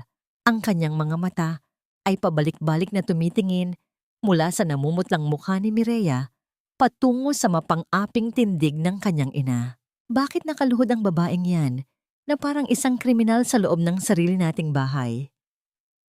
Humarap si Veronica sa kanyang anak. Nagpakawala ng isang mabigat na buntong hininga na sadyang ginawa upang magmukhang biktima. Nahanap na natin ang tunay na dahilan kung bakit naghihirap ang lolo mo, Gabriel. Panimula ng ginang, ang boses ay puno ng pighati. Itinaas nito ang mga hawak na dokumento at ang maliit na supot ng halamang gamot na kinumpis ka nito noong nakaraang araw. Ang babaeng ito, na binigyan natin ng bubong at pagkain, ay hindi lamang isang mangkukulam na patagong nilalason si Papa. Isa rin siyang magnanakaw. Nahuli ko siya mismong nagbubukas ng lihim na baul sa aklatan upang tangayin ang mga titulo ng ating mga lupain. I told you, she is nothing but a filthy rat. Tumama ang mga mata ni Gabriel kay Mireya. May bahagi sa kanyang puso na gustong maniwala sa mga salita ng kanyang ina. Dahil iyon ang pinakamadaling paniwalaan, ang pag-isipang masama, ang isang taong galing sa kahirapan. Ngunit nang makita niya ang mga mata ni Mireya, wala siyang nakitang takot o pagkakasala. Ang nakita niya ay isang malalim at nagliliyab na apoy ng determinasyon, isang apoy na nabuo mula sa hindi mabilang na pang-aapi at kawalang katarungan. Pinilit ni Mireya na umayos ng pagluhod, tinitiis ang sakit mula sa mahigpit na pagkakahawak ng mga tauhan. Hindi na siya iiyak. Ang panahon ng kanyang pananahimik at pagpapakumbaba ay natapos na noong inagaw ni Veronica ang katotohanan tungkol sa kanyang ina. Tumingala siya. Ang kanyang paningin ay matalim na nakatutok, hindi kay Gabriel, kundi ng direkta kay Veronica. "Hindi ako magnanakaw, Veronica." Malamig at kalmadong wika ni Mireya. Ang bawat salita ay binibigkas ng malinaw, umaalingaw-ngaw sa kabuuan ng bulwagan. Ang mga dokumentong hawak mo ngayon ay hindi sayo at hinding-hindi magiging sayo. Dahil ang lupang kinatatayuan mo, ang pader na nagkukulong sa kasakiman mo at ang apelyidong ginagamit mo upang maghari-harian ay tunay na pag-aari ng babaeng itinaboy mo maraming taon na ang nakalilipas, ang aking inang si Rosa. Katahimikan ang bumalot sa buong silid. Maging si Veronica ay napatigil, ang peking maskara nito ay nagkaroon ng maliit na bitak dahil sa biglaang tapang ng dalaga. Napakunot ang noo ni Gabriel. Ang pangalang Rosa ay pamilyar sa kanya bilang isang lumang tsismis sa mansyon, isang utusan na pinalayas dahil di umano ay nagnakaw. Ngunit ang tinig ni Mireya ay naglalaman ng katotohanang hindi maaaring pekein. "How dare you make up such lies?" Sigaw ni Veronica. Nawawala ang kanyang pagkasophistikada. Ang mukha ay namumula sa galit at takot. "Huwag mong dungisan ang pamilyang ito sa mga gawa-gawa mong kwento ng isang baliw na pulubi." Ngunit hindi nagpatinag si Mireya. Ginamit niya ang buong lakas upang pumiglas sa pagkakahawak ng mga tauhan. Kahit na nahihirapan, nakatayo siya ng tuwid. Tumingin siya kay Gabriel, ang kanyang mga mata ay nagsusumamo hindi para sa awa, kundi para sa katarungan. "Gabriel, kung gusto mo ng patunay kung sino ang tunay na naglalason kay Don Lorenzo, itanong mo sa ina mo kung bakit palagi siyang nakikipag-usap kay Severino ko tungkol sa offshore accounts bago ang mga pag-atake sa puso ng iyong lolo." Buong tapang na pagbubunyag ni Mireya. "At kung gusto ninyo ng patunay ng aking pagkatao, nasaan na si Doktor Tomas?" Ang resulta ng blood test ko noong araw na mawalan ako ng malay ay naglalaman ng parehong bihirang genetic marker na taglay lamang ng mga direktang nagmula sa linya ni Lynn Roxy. isang bagay na alam ng lolo mo, at isang bagay na pinilit ibaon ng ina mo. Ang mga salitang yon ay tila isang malakas na lindol na yumanig sa buong pagkatao ni Gabriel. Ang mga gabi ng pag-uusap na narinig niya, ang biglaang paggaling ng kanyang lolo, pagkatapos uminom ng gamot na ginawa ni Mireya, at ngayon, ang pagsambit sa lihim ng kanilang dugo. Ang lahat ng piraso ng palaisipan ay nagsisimula ng mabuo, at ang larawang lumalabas ay nagtuturo sa isang napakasakit na katotohanan. Ang demonyong sumisira sa kanilang pamilya ay mismong ang inang nagluwal sa kanya. Umatras ng isang hakbang si Gabriel, iniiwasan ang naguguluhang tingin ng kanyang ina. Tiningnan niya si Mireya, hindi bilang isang utusan o magnanakaw, kundi bilang isang kapantay. Ngunit bago pa man makapagsalita si Gabriel upang utusan ang mga tauhan na bitawan ng dalaga, bumukas ang malaking pintuan ng bulwagan. Pumasok si Aling Sela, humahangos at nanginginig, na sinusundan ni Dr. Tomas na may dalang mga medical folder at ang recorder na nakuha niya mula sa silid ni Mireya. Ang recorder na naglalaman ng usapan ni na Veronica at Severino. Ang paghaharap sa pagitan ng kasinungalingan at katotohanan ay tuluyan ng umabot sa kanyang rurok. Ang bawat hakbang ni Veronica sa ibabaw ng entablado ng malawak na bulwagan ay puno ng pagmamalaki habang idinadaos ang malaking exhibit ng mga kagamitang panlabas ng pamilya Lin. Ang mga ilaw na kristal ay sumasalamin sa kanyang mga mamahaling hiyas na tila ba siya ang reyna ng gabing iyon. Sa kanyang tabi ay nakatayo si Severino ko na may mapanuring ngiti habang nakatingin sa isang antigong barya na nakalagay sa loob ng isang deglas na lalagyan. Ang barya na ipinagmamalaki ni Veronica bilang pinakasagradong yaman ng kanilang lahi. Hindi alam ng mga panauhing naroon na ang baryang iyon ay isang huwad, isang peking replika na ipapalit ni Veronica sa tunay na kayamanan upang maibenta ang orihinal sa itim na merkado. Sa gitna ng masiglang usapan at mahinang himig ng mga biolin, biglang tumahimik ang lahat ng bumukas ang malaking pintuan sa dulo ng bulwagan. Isang dalaga ang pumasok na tila isang anino mula sa nakaraan. Si Mireya ay suot ang isang simpleng puting Filipiniana na gawa sa telang pinya. Walang anumang hiyas, maliban sa kanyang dangal na nakapinta sa kanyang mukha. Ang bawat hakbang niya ay may dalang bigat at awtoridad na tila ba ang sahig mismo ay kumikilala sa kanyang pagdating. Sa likuran niya ay nakatayo si Gabriel na ang mukha ay balot ng matinding lungkot at determinasyon, kasama si Dr. Tomas at Aling Sela. Ang baryang yan ay hindi ang tunay na yaman ng mga Lin, Veronica. Ang boses ni Mireya ay malinaw at matatag, umaalingaw-ngaw sa kabuuan ng bulwagan na tila isang kampanang nagbababala ng bagyo. Lumapit siya sa gitna, ang kanyang mga mata ay hindi kumukurap habang nakatitig sa namumutlang mukha ng ginang. Iyan ay kasing peke ng pagmamahal mo sa pamilyang ito. Kasing peke ng bawat luhang ibinuhos mo para kay Don Lorenzo habang lihim mo siyang nilalason. Isang nakabibinging katahimikan ang bumalot sa mga panauhin. Ang mga bulungan ay tila naging mga bubuyog na mabilis na kumalat. Sinubukan ni Veronica na tumawa ng mapang-api, pilit na ibinabalik ang kanyang pagiging sopistikada sa harap ng publiko. You're pathetic, Mireya. Napakadali mo talagang gumawa ng kwento dahil sa inggit mo sa amin. Pangungutya ni Veronica. Ang boses ay nanginginig sa pinipigilang galit. Tumingin siya sa mga tao, humahanap ng simpatya. Security, ilabas niyo ang baliw na ito. Huwag niyo siyang hayaang sirain ang prestihiyosong gabing ito. Ngunit bago pa man makagalaw ang mga gwardiya, itinaas ni Gabriel ang isang maliit na recorder. Ang tunog ng pagpindot sa aparato ay bumasag sa katahimikan at ang boses ni Veronica mismo ang pumuno sa hangin. Ang boses na nakikipagkasundo kay Severino ko tungkol sa pagbebenta ng mga barya at ang pag-amin sa unti-unting pagpatay sa kanyang sariling biyenan. Ang bawat salita ay tila isang malakas na sampal sa mukha ni Veronica sa harap ng lahat ng kanyang mga kakilala sa mataas na lipunan. Ang kanyang maskara ng kabutihan ay tuluyan ng nadurog. Inilalantad ang isang mukha ng kasamaan at kasakiman na matagal na niyang itinatago. Mom, how could you?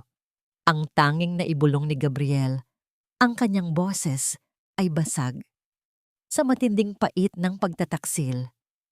Sa gitna ng kahihiyan, sumabog ang galit ni Veronica. Nawala ang kanyang pagiging sopistikada at naging isang malupit na kaaway. Mabilis niyang kinuha ang antigong barya mula sa lalagyan at tinangka itong ihagis sa sahig upang mawasak, ngunit pinigilan siya ni Mireya.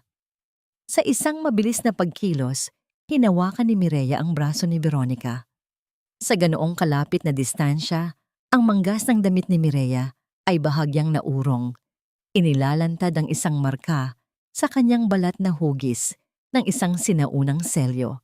Ang marka na taglay lamang ng tunay na tagapagmana ng dugong Roxy. Ang katotohanan ay hindi kayang basagin ng anumang galit mo. Malamig na bulong ni Mireya, ang kanyang mga mata ay naglalabas ng isang kakaibang liwanag ng katarungan. Bumukas muli ang pintuan at pumasok ang mga otoridad.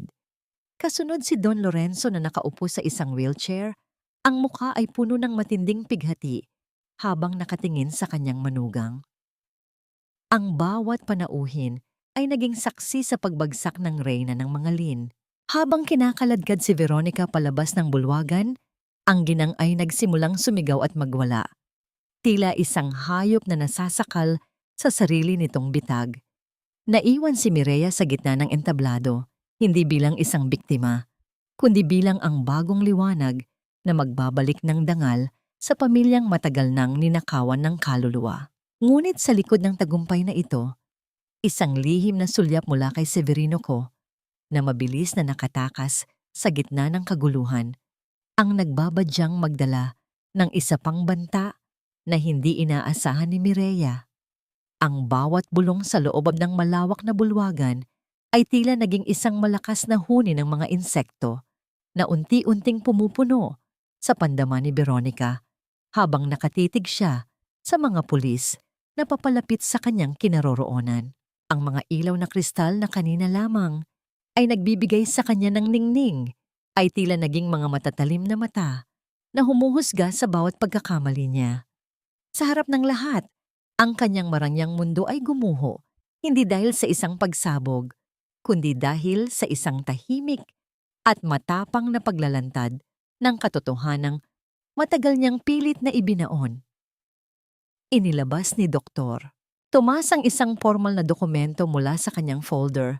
Ang bawat pahina ay naglalaman ng mga resulta ng pagsusuri sa dugo ni Don Lorenzo at ang natitirang tsa na palihim na naitago ni Mireya.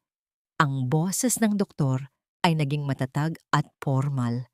Isang boses na hindi mababali ng anumang yaman o impluensya. Ang bawat ebidensya ay tumutugma sa isang uri ng lason na unti-unting sumisira sa mga organo ng tao, pahayag ni Doktor. Thomas, ang kanyang paningin ay nakapako kay Veronica na ngayon ay nanginginig na ang buong katawan. At ang recorder na hawak ni Gabriel ay ang huling pako sa kabaong ng kasinungalingang ito.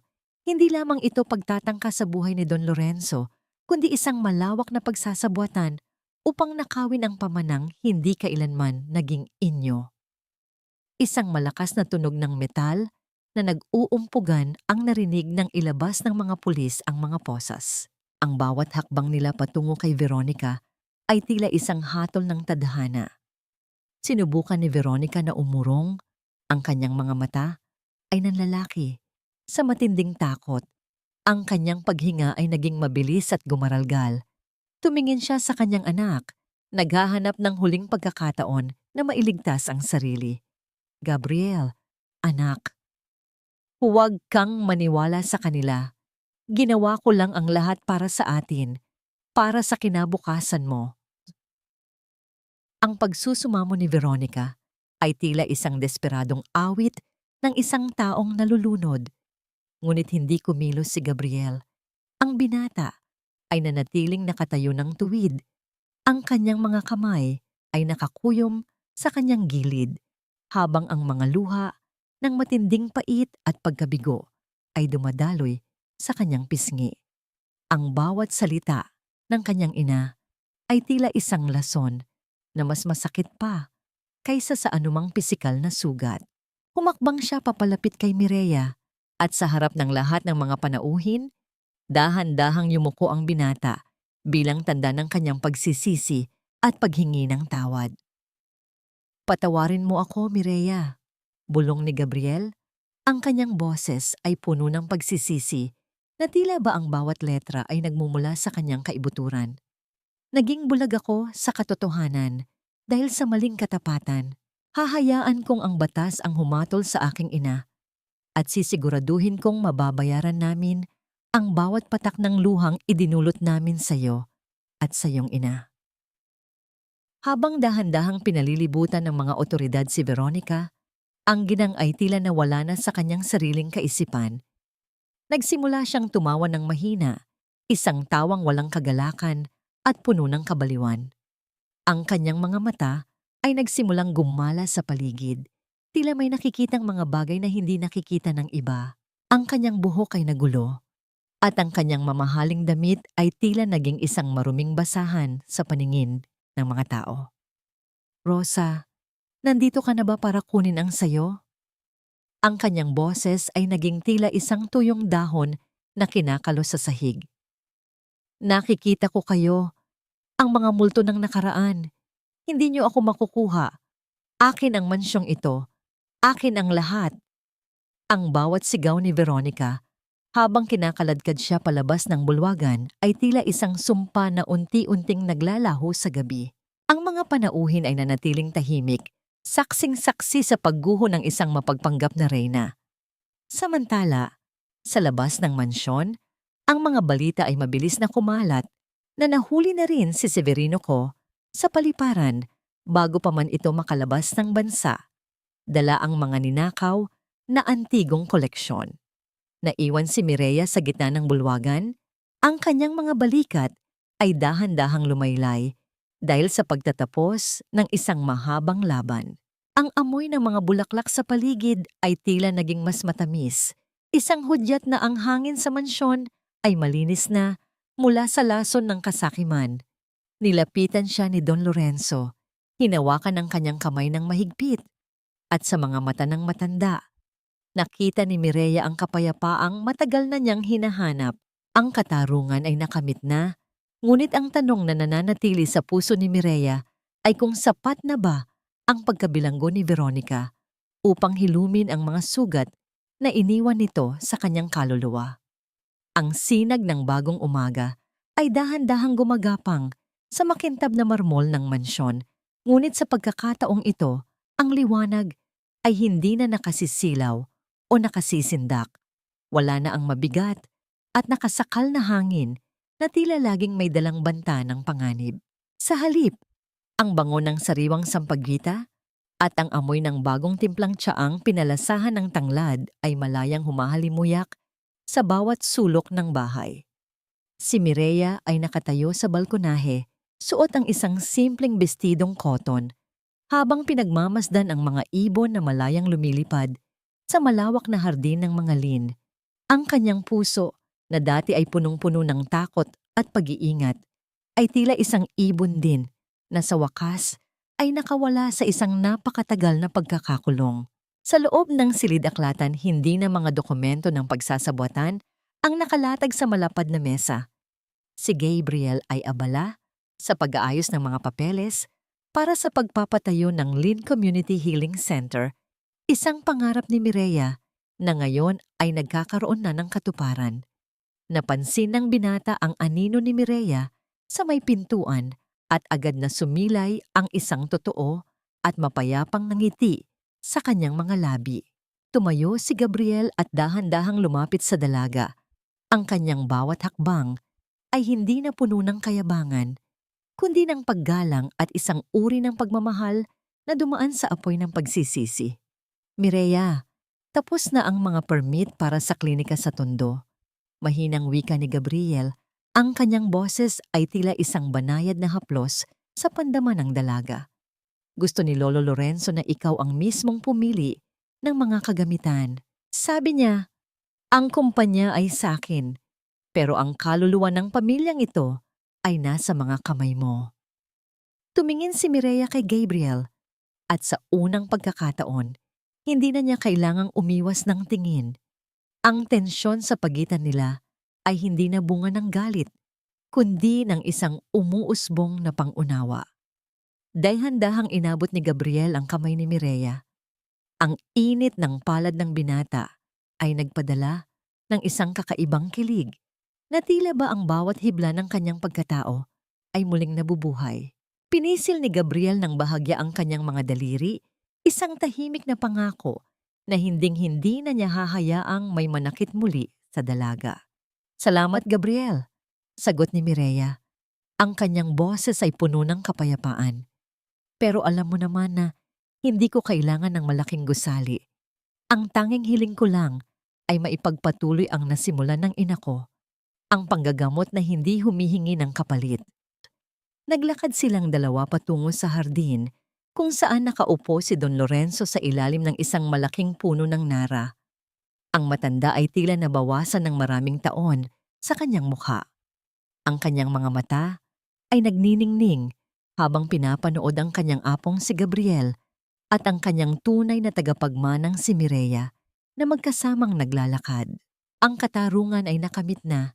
Si Veronica ay nahaharap sa habambuhay na pagkabilanggo sa isang pasilidad kung saan ang tanging kausap niya ay ang sarili niyang mga multo, habang si Severino ko ay tuluyan ng nabura sa listahan ng mga negosyante sa bansa. Ang kayamanan ng mga lin ay hindi na sinusukat sa ginto, kundi sa dami ng mga taong matutulungan nila. Humarap si Mireya sa direksyon kung saan nakalibing ang alaala ng kanyang ina sa kanyang puso. Naramdaman niya ang isang banayad na ihip ng hangin na tila isang huling halik ng pamamaalam at pagpala. Ang mga sugat ng nakaraan ay hindi man tuluyang mabubura, ang mga ito naman ay nagsilbing pataba upang mas tumibay ang kanyang paninindigan. Sa gitna ng katahimikan ng hapon, habang ang araw ay dahan-dahang lumulubog sa abot-tanaw, alam ni Mireya na ang bawat patak ng luha at bawat hapdi ng sampal na naranasan niya ay may katumbas na ngayong matamis ng ngiti ng kalayaan. Ngunit habang tinititigan niya ang papalubog na araw, isang huling katanungan ang pumasok sa kanyang isipan. Sapat na ba ang kapayapaang ito upang harapin ang mga bagong hamon na darating sa pagyakap niya sa kanyang tunay na tadhana bilang ang huling Roxy? Ang bango ng sariwang dahon ng sambong at pito-pito ay malayang humahalimuyak sa loob ng bagong bukas na Lynn Roxy Community Clinic sa gitna ng tondo. Hindi ito isang marangyang ospital na may matatayog na pader, kundi isang tahanan ng paghilom para sa mga taong dati ay hindi man lang masilip ang loob ng isang botika. Ang bawat estante ay puno ng mga garapang salamin na naglalaman ng mga pinatuyong halamang gamot. Isang pamana ng karunungan na muntik ng mabaon sa limot dahil sa kasakiman. Si Mireya ay nakatayo sa likod ng hapag, suot ang kanyang puting uniforme na may borda ng selyo ng mga lin, habang maingat na tinitimbang ang mga dahon para sa isang matandang pasyente. Ang bawat paggalaw ng kanyang mga kamay ay may dalang katiyakan at pagmamahal. Tila ba ang bawat hibla ng kanyang pagkatao ay sa wakas ay nakatagpo na ng kanyang tunay na tahanan. Pumasok si Gabriel sa klinika. Dala ang isang maliit na kumpol ng mga puting rosas. Ang kanyang tindig ay hindi nakakikitaan ng lamig ng isang korporasyon, kundi ng init ng isang lalaking nahanap ang kanyang sariling kaluluwa sa piling ng babaeng nasa kanyang harap. Inilapag niya ang mga bulaklak sa ibabaw ng mesa at dahan-dahang hinawakan ng kamay ni Mireya. Isang haplos na nagpapadala ng banayad na kuryente ng kilig at tiwala sa pagitan nilang dalawa. Ang pagtingin ni Gabriel ay puno ng pagsamba, isang pagkilala na ang babaeng ito ang nagligtas sa kanya mula sa madilim na landas ng kanyang sariling pamilya. Handa na ang lahat para sa unang anibersaryo ng Pundasyon Mireya. Mahinang wika ni Gabriel, ang kanyang boses ay tila isang malambing na himig sa gitna ng abalang klinika. Gusto ni Lolo Lorenzo na ikaw ang magbigay ng panghuling pananalita. Sabi niya, wala nang ibang mas karapat-dapat na magsalita tungkol sa dangal, kundi ang babaeng nagbuwis ng lahat para rito. Ngumiti si Mireya, isang ngiting abot, hanggang sa kanyang mga mata na tila mga bituin sa gitna ng gabi. Lumabas silang dalawa sa maliit na balkonahe ng klinika kung saan matatanaw ang mga bubungan ng mga bahay sa paligid. Doon, sa malayo, ang araw ay dahan-dahang lumulubog, nag-iiwan ng kulay kahel at lilang guhit sa kalangitan. Sa ilalim ng puno ng nara sa gilid ng kalsada, nakaupo si Don Lorenzo sa kanyang paboritong silya. Pinapanood ang mga batang naglalaro nang may malawak na ngiti sa kanyang mga labi. Ang matanda ay nakatagpo na ng kanyang kapayapaan. Alam na ang pangalang Lynn ay hinding-hindi na muling magiging simbolo ng takot, kundi ng pag-asa. Samantala, sa isang madilim at malamig na silid sa loob ng pasilidad ng correctional, si Veronica ay nakaupo sa sulok. Ang kanyang mga mata ay walang buhay at nakatitig sa kawalan. Ang mga hiyas at sutla na dati ay bumabalot sa kanya ay napalitan ng magaspang na tela ng bilanggo. Ang bawat bulong ng hangin sa loob ng selda ay tila tinig ng kanyang sariling budhi na paulit-ulit na nagpapaalala sa kanya ng kanyang mga pagkakamali. Ang kanyang yaman ay naglaho, ang kanyang kapangyarihan ay naging abo, at ang tanging natitira sa kanya ay ang mapait na alaala ng isang buhay na itinayo sa kasinungalingan. Ang karma ay hindi kailanman natutulog, at para kay Veronica, ang kanyang habambuhay na pagkabilanggo ay nagsimula sa mismong araw na pinili niyang ipagpalit ang pag-ibig para sa ginto. Humarap si Mireya sa langit, nadarama ang banayad na dampi ng hangin sa kanyang mukha. Tila narinig niya ang malambing na boses ng kanyang inang si Rosa, bumubulong ng pag-apruba sa lahat ng kanyang narating. Ang bawat sampal, bawat patak ng luha, at bawat gabing puno ng gutom ay naging mga hakbang patungo sa liwanag na ito. Ang tunay na yaman ay hindi nasusukat sa laki ng mansyon o sa dami ng kumpanya, kundi sa linis ng puso at sa dangal na kayang ipamana sa susunod na salinlahi. Sa gitna ng katahimikan ng dapit hapon, habang hawak-hawak ang kamay ni Gabriel, alam ni Mireya na sa wakas, ang kwento ng Rooxy ay nakatagpo na ng kanyang pinakamagandang pagtatapos. Isang pagtatapos na puno ng pagpapatawad, paghilom, at wagas na pag-ibig.